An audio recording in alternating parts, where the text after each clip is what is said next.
लग्नाचे दागिने म्हणजे श्रीमंत पेशवाई दागिने, नाशिकचे सुप्रसिद्ध सराफ मयूर अलंकार सराफ। ताज्या बातम्यांसाठी नाशिक न्यूजच्या YouTube चॅनलला सबस्क्राईब करा आणि बेल आयकॉनला प्रेस करा।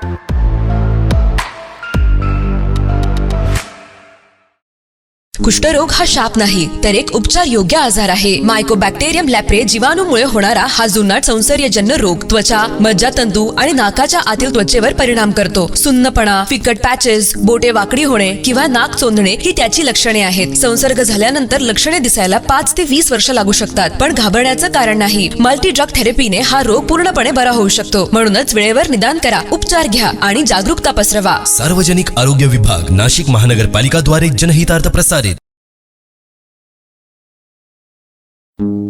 नाशिक महानगरपालिका द्वारा एक विशेष सूचना। नाशिक शहरातील थकबाकीदार मिळकत धारकांना कळविण्यात येते की 23 फेब्रुवारी ते 5 डिसेंबर 2024 या कालावधीतील थकीत मालमत्ता कर एक रकमी भरल्यास शास्तीतून 95% सूट मिळेल। मालमत्ता कर भरण्यासाठी सार्वजनिक सुट्टीच्या दिवशीही सर्व वसुली कार्यालये सुरू राहतील। नाशिक महानगरपालिकेच्या मालमत्ता कर विभागाद्वारे जनहितार्थ प्रसारित।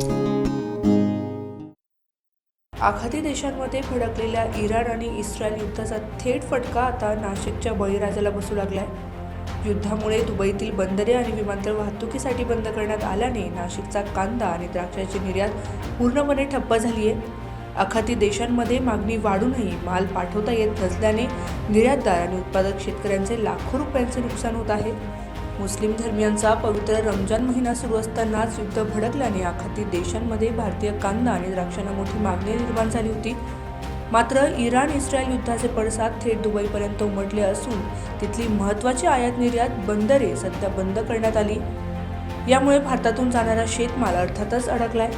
पाकिस्तानकडून येणारा बटाटा आणि हिरवी मिरची यांचा पुरवठ्यावरही परिणाम झाला असून दुबईत मालाचा तुटवडा निर्माण होण्याची शक्यता आता वर्तवण्यात येत आहे। दुबईतील मॉल आणि गोदामांमध्ये साठवलेल्या मालाचे दर युद्धजन्य परिस्थितीमुळे एका रात्रीत तिपटीने वाढलेत।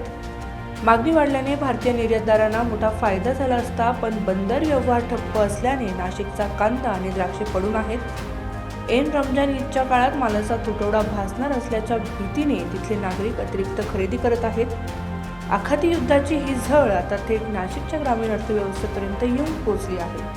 Bureau report, Nashik news, Nashik. ताज्या बातम्यांसाठी नाशिक न्यूजच्या YouTube चॅनलला सबस्क्राईब करा आणि बेल आयकॉनला प्रेस करा।